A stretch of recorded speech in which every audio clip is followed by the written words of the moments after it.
106.5.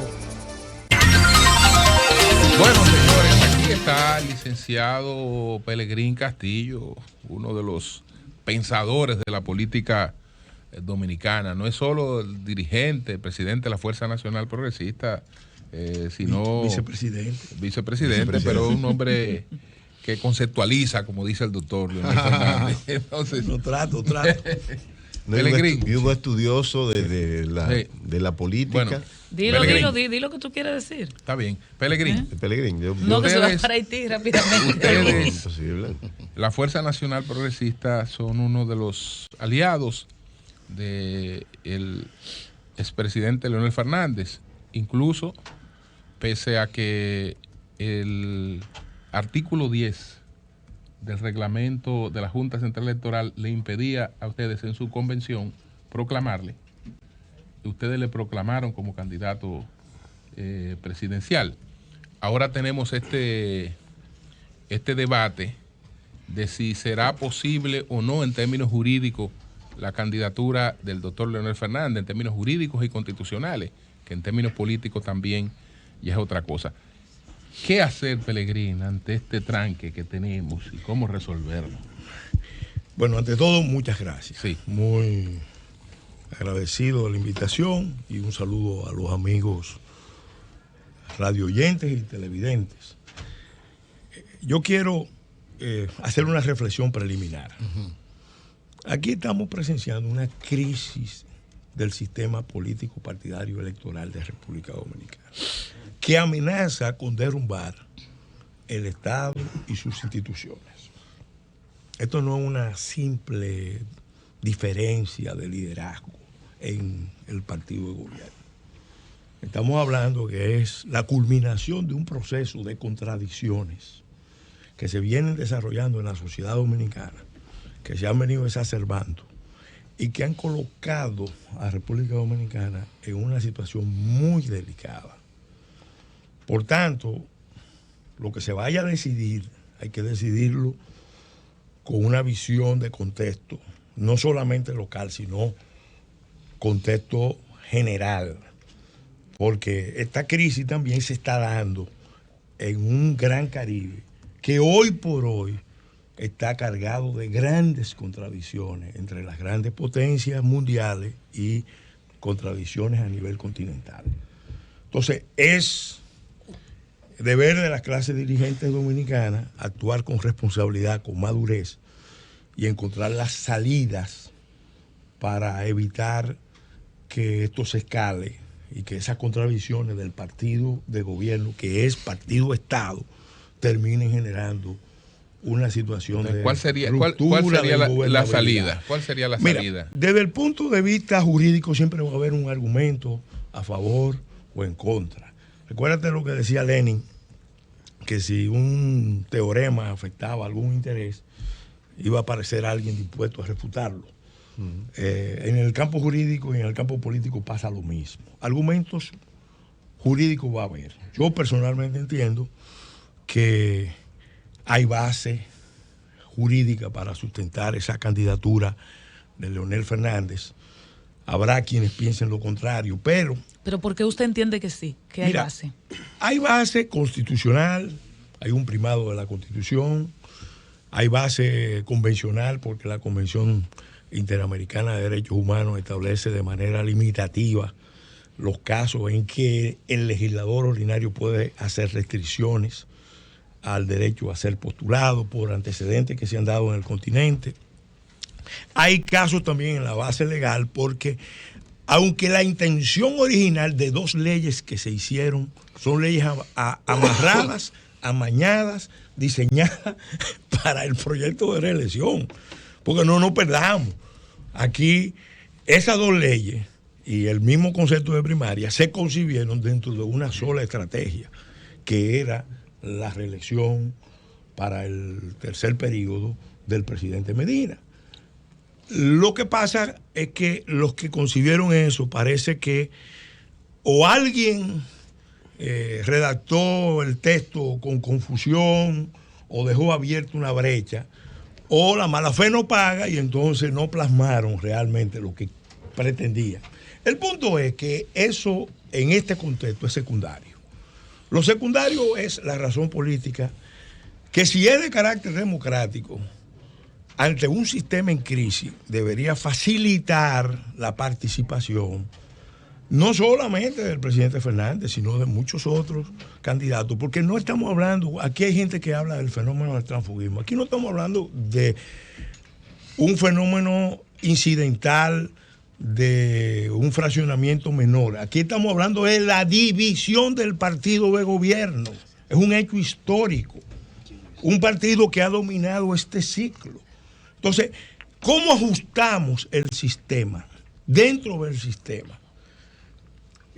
Dejando participar para que sea el proceso electoral, sea el pueblo, el soberano, el árbitro final del proceso. Porque si tú, después de lo que ha pasado, trancas el juego y te vas con una línea de imponer, de bloquear a un candidato que representa una fuerza, una corriente poderosa, en un contexto donde el presidente lo que está diciendo es que va por una reelección vicaria, porque eso fue lo que pasó. No nos olvidemos del contexto. El presidente tenía un proyecto de reelección, una reelección que era para el tercer periodo.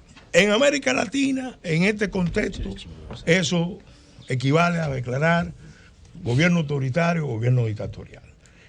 Se resistió, Leonel Fernández tiene el mérito de haberse puesto al frente, Luis Abinader jugó un papel importante, y luego vino una reacción exterior muy contundente que desvertebró ese proyecto. Pero no lo desarticuló totalmente, porque inmediatamente se rearticuló alrededor de una variante. Vamos a buscar la reforma constitucional para habilitar al presidente en el 2024 y vamos a ejercer mientras tanto una especie de presidencia vicaria, presidencia delegada, en términos muy llanos del pueblo, una presidencia títere, de un candidato que ya había proclamado al presidente benefactor. Entonces, esa parte es muy delicada, porque yo le mandé una carta al presidente, una carta de amigo. Ahora. No, cuando se dio el escenario del proceso de la frustración del intento de reforma constitucional, una carta pública. Porque hay una famosa carta tuya también ahí a Leonel Fernández. ¿Tú la recuerdas? Yo he mandado muchas cartas. Pero cuando... Esa como que no quiere recordar, Julio. Pero a los dos, óyeme. En esa carta recuerdo... Eso le aplica a todos. Ante una tercera, la posibilidad de una tercera reelección, te oponías, no solo porque te oponía por una serie de cuestiones legales, sino además porque entendía que él no lo merecía. Y tú lo planteas en la carta. Óyeme, yo hice en la reforma constitucional, la Fuerza Nacional Progresista se opuso al tercer periodo. Sí. Se opuso al tercer periodo de Leonel. Y se opuso a modificar la Constitución en ese punto. Pero esta carta... Ahora, esta carta yo se la envío al presidente pidiéndole de la mejor buena fe y en un predicamento de amigo. Le digo, presidente, usted ante todo es jefe de Estado. Usted ha tenido el privilegio de ser elegido 2 veces presidente de la República. Le toca, porque cuando te toca, ¿verdad? Frente al micrófono. Le toca ejercer la presidencia en un contexto extremadamente delicado, un contexto internacional delicado. Su deber primordial es actuar como jefe de Estado. Resista la tentación, resista las presiones que vienen, por un lado, de sus funcionarios. Si fuera por los funcionarios de los presidentes, todos los presidentes fueran vitalicios. Y resista la tentación de los grupos de poder económico, del alto empresariado, que lo excitan, como lo admitió Lucía, a que lance el proyecto de continuidad. Si usted juega el papel de jefe de facción en un momento en que lo que imponen las circunstancias históricas es ser jefe de Estado, usted está exponiendo a República Dominicana a una situación muy peligrosa, donde usted está arriesgando mucho, porque los gobernantes son valorados fundamentalmente por cómo terminan. Si el presidente Medina o cualquier presidente termina unificando su país, asumiendo el rol de jefe de Estado, no de jefe de facción, en la valoración histórica que dará será precisamente la de un hombre que contribuyó a que el país avanzara y que su institucionalidad se fortaleciera. Si por el contrario hace lo que lamentablemente está haciendo, está jugando un rol de jefe de facción, yo ahora mismo lo digo, ojalá rectifique y reflexione, eso va a meter al país en una situación gravísima. De hecho, ya estamos en una situación gravísima y mucha gente no se ha dado cuenta. Señor Castillo, obviando el nombre Leonel Fernández o cualquier otro, y a la luz de lo que está escrito tanto en la ley de partidos y agrupaciones políticas como en la ley electoral, y de hecho los artículos que ya ha declarado inconstitucional el Tribunal Constitucional de esas leyes, sobre todo la de partidos, ¿entiende usted que a la luz de lo que dice nuestra Constitución no es posible evitar el transfugismo en los partidos políticos? Porque ese es el espíritu inicial, evitar el transfugismo. Entonces, a la luz de lo que dice la Constitución, de que es un derecho básico, el derecho a elegir y ser elegible, ¿eso sería imposible evitarlo en el país? El transfugismo aquí es un subproducto de un sistema político en profunda descomposición. Entonces, aquí nosotros nos fijamos mucho en los efectos y no nos vamos a las causas. Sí, pero quedándonos en la Constitución, mira, como está concebida, esto legalmente no se puede impedir. Como está concebida, no, porque la Constitución como las leyes no pueden prever todos los escenarios y tenemos que conceptualizar bien, esto no es un problema de transfugismo, esto es una crisis del sistema del partido, esto es una división del partido de gobierno. No es que un diputado, un político cambió de bando. Bueno, pero señores, estamos hablando que la normativa del presidente del partido, sí, 3 veces presidente. Hay que ajustarle la ley a él. Sí, pero señor Castillo, el tema es, y por eso yo le digo lo que dice la Constitución, porque se supone que esto es válido para todos. Y yo recuerdo, obvio este año y el anterior, que siempre es un dolor de cabeza, que pierdo en este partido y me voy para el otro. Mira, y en algún momento eso se planteó quitarlo. A nivel que te lo digo con total conocimiento de causa de qué pasó con esas 2 leyes. Esas 2 leyes se definieron, se decidieron, se diseñaron precisamente para el proyecto autoritario dictatorial del tercer periodo. El proyecto dictatorial de Danilo. Sí, óyeme, el tercer periodo ya en este contexto es abiertamente dictatorial. Ahora, sí. Luis Abinader se dejó engañar. Óyeme, no, apoyó, espérate. La responsabilidad de eso. La apoyó ampliamente. Julio, la responsabilidad de eso. Por eso digo, esto no es una responsabilidad exclusiva de un sector. Aquí todos los actores políticos, en mayor o menor medida, por acción u omisión, tienen una cuota de responsabilidad. Okay. El PRM, por ejemplo, 12 partidos estuvimos discutiendo con Luis Abinader y el PRM. Y Holly lo sabe porque yo lo compartí con él en la queja.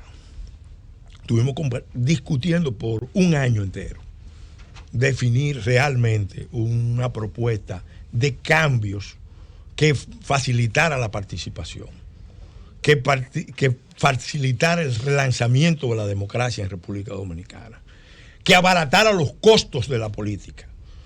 Óyeme, y al final, después de todos esos esfuerzos y de definir toda una agenda, ni el PRM ni el Partido Reformista jugaron su papel. Al contrario, entendieron que se podían aprovechar de las contradicciones del PLD, y esa jugada en términos institucionales nos puede costar a todos, no al PRM, a todos nos puede costar la democracia y la estabilidad. Entonces, por eso nosotros estamos asumiendo una posición pidiendo responsabilidad en todos los actores y aceptación de errores que se han cometido. Ahora mismo lo que nosotros necesitamos, porque el sistema está requebrajado, aquí se le iba a dar un golpe a la Constitución. Técnicamente eso, lo que se iba a hacer con esa Constitución era un golpe. Pelegrín, la ley electoral, sin la participación de la mayoría que controlaba, aunque es relativa, el presidente de la República, no te voy a decir el PLD, sino el presidente Danilo Medina, eran improbables, tanto la de partido como electoral, independientemente de lo que discutiera la oposición, que no tenía capacidad congresual para aplicar ninguna ley. De no haberse aprobado esas leyes, ¿no estaría el fantasma de la reelección todavía cizagueando y manteniendo la incertidumbre que se mantenía? Mira, si el Partido Revolucionario Moderno hubiera mantenido el acuerdo preliminar, lo hubiera profundizado con un grupo de fuerzas políticas y hubiera llevado el debate a la opinión pública de por qué necesitamos bajar los costos de la política, de por qué necesitamos crear espacios que faciliten la participación, no que la restrinjan, el escenario hubiera sido otro. Y cualquier maniobra que el gobierno hubiera querido hacer hubiera sido para el gobierno un escenario de aislamiento y de riesgo mayor. Pero prefirió hacer un cálculo. Miren, la enfermedad que arruinó, y Julio conoce bien el proceso de Venezuela, porque ha sido un estudioso de eso. La enfermedad que arruinó el sistema venezolano se conoce con un nombre pintoresco, la conchupancia. Yo sé que Luis en su partido no tenía en ese momento toda la cohesión, porque hay una facción que evidentemente tiene unos vínculos especiales con el presidente Medina y con el grupo del presidente Medina. La conchupancia es una relación de contubernio de las cúpulas partidarias entre sí para combinaciones de todo tipo, que a su vez se hace extensiva a sectores de la oligarquía, en este caso del alto empresariado. Y por eso las elecciones, el proceso democrático resulta cada vez menos auténtico, menos real. Aquí, esas dos leyes, ¿qué hicieron? Encarecieron enormemente los costos de la política. Pero limitaron el financiamiento. Crearon un escenario donde, óyeme, un límite que es irreal. Un límite que incluso no te regula el tema del financiamiento de los movimientos, porque una cosa es la campaña y los movimientos. Y te puedo mencionar una cantidad de... ¿El real a su juicio debería ser un límite mayor o más bajo? Es que ese no es el punto. Las primarias en sí, a 6 meses antes de las elecciones, primarias abiertas, equivalen en un país con una estructura política clientelista, populista, patrimonialista y presidencialista a una elección nacional anticipada. Sí, hasta más. A una elección nacional anticipada. Y eso no es democracia. Eso no es participación de la gente. Mira, mientras más, esto es un principio, porque esto es un tema que se ha estudiado. Pero ustedes entonces quieren involucionar. Mientras más cuesta la política, menos democrática. ¿Entiende usted que mientras más cuesta la política, Estados Unidos, oye, supuestamente el país más democrático. No, mira. ¿Cómo que no? Mira, la campaña de Estados Unidos tú estás hablando de una economía que es la economía es la potencia más grande del mundo. No nos comparemos. ¿Cuál será la participación de ustedes en este frente de oposición en términos de candidaturas? Porque hay un bloque que ya se ha constituido, es decir, hay una alianza, se ha anunciado una alianza de Leonel, el PRM, un grupo de partidos para hacer un bloque que se va a expresar. ¿Ustedes están ahí? ¿Cuál será la participación de ustedes en lo congresual y municipal? Mira, todo eso se está todavía afinando, se está discutiendo. Pero ustedes son parte de eso. Nosotros en principio somos parte de ese esfuerzo porque asumimos ya esto como una labor de otra naturaleza. Miren, la única fuerza ahora mismo capaz de parar lo que es ese proyecto del tercer periodo, ya sea directamente o ya sea por un presidente vicario.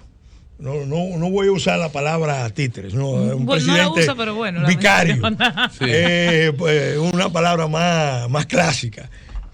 Óyeme, lo representa realmente Leonel Fernández en las fuerzas del PLD, del sector del PLD. Ahora, nosotros le hemos dicho a Leonel Fernández, y se lo hemos dicho a todos los actores políticos, esto no es parar a tal o cual opción. Aquí necesitamos un compromiso de cambios profundos.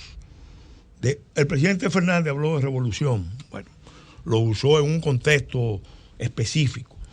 Yo tengo años planteando que el país necesita un proceso muy profundo de revolución nacional, democrática, popular, institucional, de corte o base capitalista.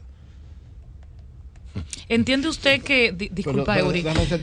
No, pero a propósito de esta discusión que hay sobre el problema de... Eso no le gustó a Eury al final. No, la de corte capitalista no, debe ser transformaciones, cambios. Pero oye, Eury, ¿tú aspiras a otra cosa en este escenario? No, a Eury le queda de izquierda la mano. La mano, pero cambio, ese mota lo lleva a otro lado de derecha. Lo que te iba a preguntar es, hay una discusión ahora, y sobre todo de parte del sector que ustedes representan, de que volvamos al proceso electoral contando manualmente otra vez. O sea, ¿tú crees que las elecciones de febrero y de febrero a contar voto por voto otra vez? Yo me alegro que me plantee eso, porque precisamente voy a aprovechar esta tribuna. Tú eres un tipo brillante y para anunciar que la Fuerza Nacional Progresista va a depositar ante la Junta, y esperamos que los demás partidos lo respalden. Es una propuesta del sistema de vigilancia electoral como alternativa al sistema automatizado de votación. Pero que siga el sistema automatizado. No. ¿Tú vas para atrás también otra vez? ¿Qué es sistema de vigilancia? ¿Qué consiste? Eso consiste, y lo emplean algunos países, en un sistema que muy simple y de relativamente muy bajo costo, de grabar y filmar todo el proceso de conteo. El escrutinio se hace con una cámara, con un micrófono, eso se graba y pero todo digital, ¿eh? Digital, sí. No, y además la votación eso también es conteo y todo. No, mira, te voy a contar lo de la votación, porque yo en esto estoy muy involucrado. A mí me tocó presentar hace 12 años a Richard Stallman aquí en la Universidad Autónoma de Santo Domingo. Richard Stallman es... Richard Stallman, el creador del software el libre. Fundador del open source, del software libre. Junto a Tío de Rats. Yo trabajo mucho con el movimiento de software libre. Creo mucho que nosotros tenemos que fomentar la cultura del software libre en República Dominicana. Eso haría un ahorro enorme. Richard Stallman tiene unos videos muy claros.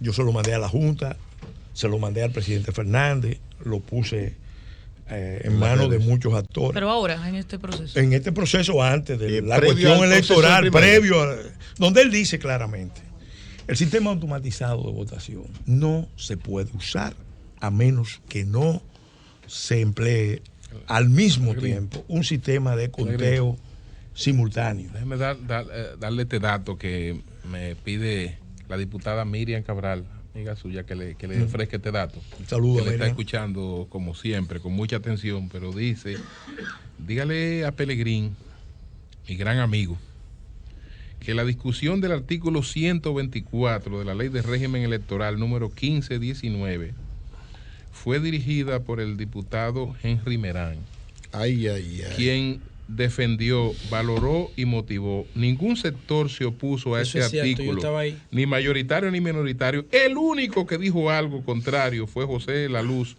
y fue que se cambiara el término transfugismo. Sí, yo no estuve de acuerdo con el concepto transfugismo. Que fue aprobado a unanimidad. Es decir, que este artículo que usted dice todos estaban de acuerdo, que fue parte del plan de reeleccionista, etcétera, le testimonian que lo promovió Henry Merán, y ningún partido, ni mayoritario ni minoritario. No fue el PRM. Yo le voy a decir esto, ya que estamos profundizando en el tema. Vamos a ver. Sí, sí, sí. La Constitución, de manera muy clara, y ahí yo trabajé en esa Constitución. Pero le parece bueno el dato Pero, de Miriam, de su le amiga Miriam. le agradezco el dato. Es verdad, José, le agradezco. Yo estaba ahí. Vamos a estar claros. Le voy a dar este dato. Miren, esas dos leyes se diseñaron Miriam es genial, no se le va una. con un plan de qué. Brillante, Miriam. Se diseñaron con el plan de concentrar en un esquema bipartidista el sistema. Por eso entra el PRM en la jugada. Ok. ¿Por qué? Porque aquí, entiéndanlo, hay un proceso de concentración del poder y la riqueza que ha ido demasiado lejos y que necesita poder político concentrado. No dispersión, no grandes alianzas, sino que todo lo que se haga alrededor de dos grandes partidos, y en este caso de un partido dominante y otro que vaya a convalidar los resultados. Eso fue lo que se concibió originalmente. Yo voy a dar una conferencia a fin de mes con el título La Constitución bajo ataque, crisis política y el proyecto de dictadura, porque este proyecto de dictadura no es algo que viene de ahora. Tiene antecedentes. O sea, ¿tú crees que Danilo es un dictador? No, es que no tiene que ver con Danilo. Pero óyeme, no tiene que ver con Danilo. Te voy a mandar una invitación especial para que tú lo veas. Óyeme, para que tú vayas y oigas el proceso, porque yo he sido actor, he estado en los grandes momentos de decisión cuando se discutió esa reforma constitucional. La que restableció Leonel. Una de las cosas que se fijaron ahí es que el diputado no tiene mandato de partido. Eso es lo primero. Ese fue el concepto que se fijó ahí. No tiene mandato de partido. Los partidos no le pueden bajar línea a los diputados y a los senadores. Eso es constitucional. ¿Por qué? Porque los diputados, por encima de la lealtad que le tengan al partido, por encima de la lealtad que le tengan a su comunidad, se deben a la nación. Y eso es para garantizar su independencia. Para que un partido, la partidocracia, que es un poder aquí, no baje línea en una sola y haya un pensamiento único. Y ese fue el espíritu de esa constitución. Y en esa constitución yo estaba. Bien. Miriam no estaba, yo sí estaba. Bien. Y por eso lo digo con conocimiento. Y eso solo es la base para rechazar la idea de que si uno no está en un partido y decide cambiar de partido, se le puede considerar un tránsfuga. Mira, Winston Churchill es probablemente uno de los políticos más brillantes de Occidente. Para mí, el más brillante.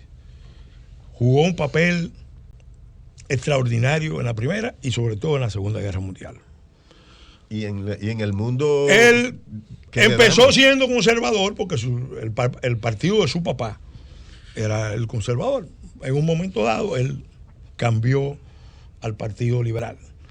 Y posteriormente, con el paso del tiempo, volvió a su partido.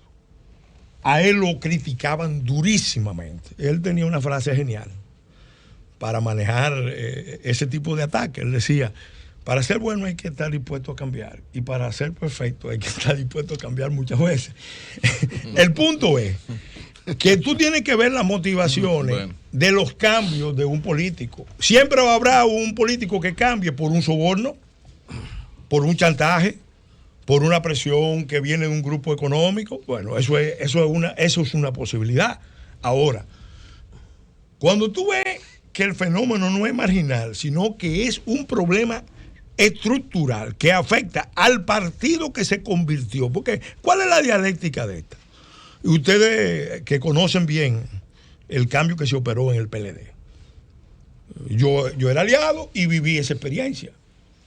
El PLD gana en el 96, un partido moderno, un partido de cuadro, un partido con mística, un partido con una idea de proyecto nacional, un partido que levantaba el ideario duartiano y el ideario bochista. Y ese partido, bueno, después que pierde las elecciones en el 2000, en el Congreso Norge Botello, toma una decisión estratégica, que es convertirse en partido de masa electoral y conformar una dirección colegiada. Se aprovecha de la división del partido histórico PRD, que medularmente había sido antirreeleccionista. Yo digo que Balaguer murió de la risa.